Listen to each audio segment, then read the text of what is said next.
Ssaabasumba yasaze kweri Kampala Pawusi Mwogerere ayambalidde abantu abagufudde omuze okuyisa bannaabwe eggaali abatataliza na bannaddiini nga kiva mu kwawukana mu ndowooza mu nsonga ez'enjawulo. Abadde mu mmisa y'okutukuza omuzigo egimu ku mikolo egikolebwa mu ssabbiiti entukuvu nga tweteekera amazuukira ga Mukama waffe Yesu Kristo.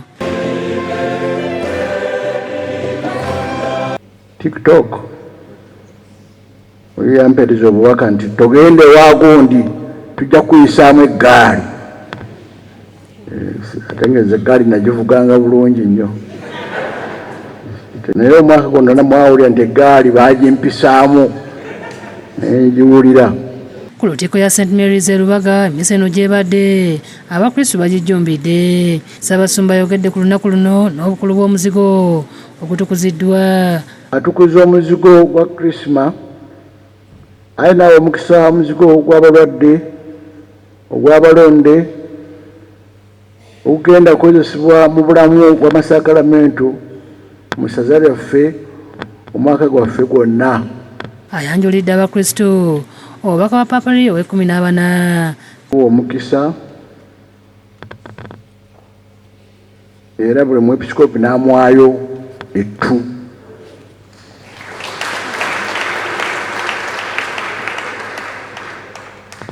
Nagende disumulula nga mulimu musaalaba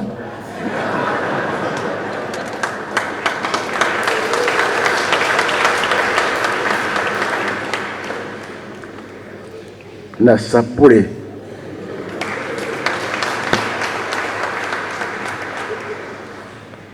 Ndowooza ategeeza nti mugende mwegayirire nnyo ate mwetikka omusana. Ekirungi ninammwe mujja kunneetikirako. Ku lunaku luno era essaza ekkulu erya Kampala kwelikuliza olunaku lw'abasaserodoti nga Ssaabasumba Ssemwogerere abeebazizza olw'omulimu gwe bakoledde Ekereziya nga basabye okwenyigira mu bikolwa ebijjayo ekitiibwa kyabwe. Mbakuliisa olunaku lwaffe, mwewale okujja ffenna awamu ng'ekitole ne tusoma emmisa eno nga tulina omusumba waffe tunyweze obumu obwo. Awadde omukisa baseminaaliyo 6 beesimbyewo okufuuka badyankoni okuweereza ekigambo kya Katonda era abanjudde eri abakristu.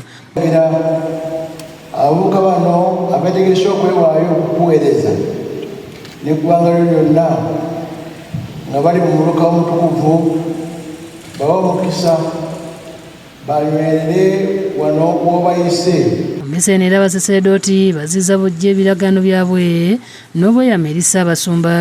Yabawa mwagala okukwatira ddala Kristu n'okugenda mu mbeera gyakolangamu.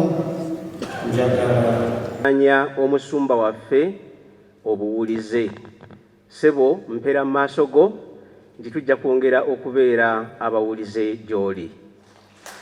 Oluvannyuma tukuza omuzigo okuli ogw'abalwadde, abalonde n'ogwa Krisima nga kati abasaserodooti baddembe ogukozesa okwetooloola essaza lyonna erya Kampala.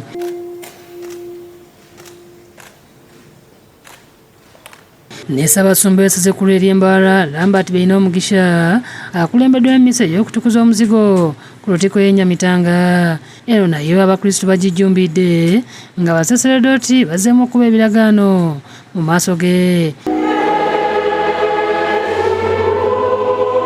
Atuusizza obubaka bwa Paapa Leo ow'e14 eri abakristu.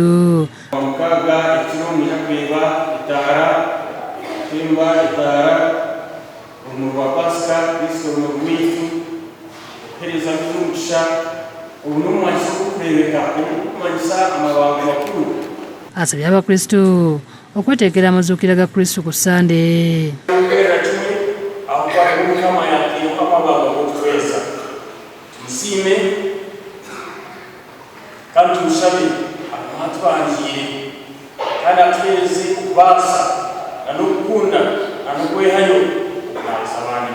Mu ngeri y'emu abakristu mu ssaza lya Masaka beetabe mu mmisa ey'okunaaza ebigere ekulembeddwa omusumba w'essaza eryo Severus Jumba.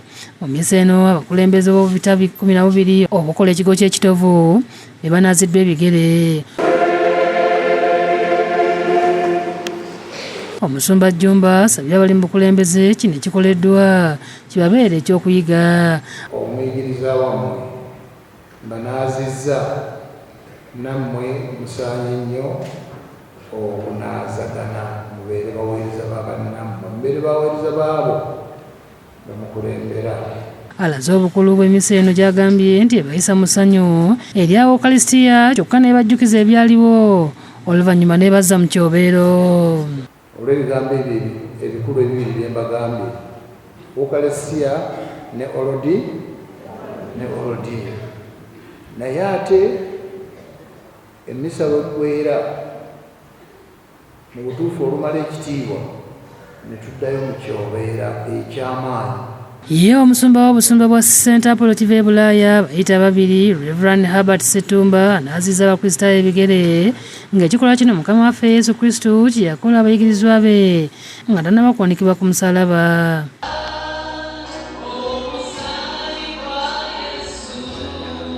Muno mubaddemu abaana abato abavubuka ssaako n'abakadde ng'agambye nti kikulu nnyo ng'abaweereza okutambulira mu bigere bya Yesu Kristo. Abatukuze babeere bantu balamu kubanga abantu bangi kye balaga kungulu si kye bali munda.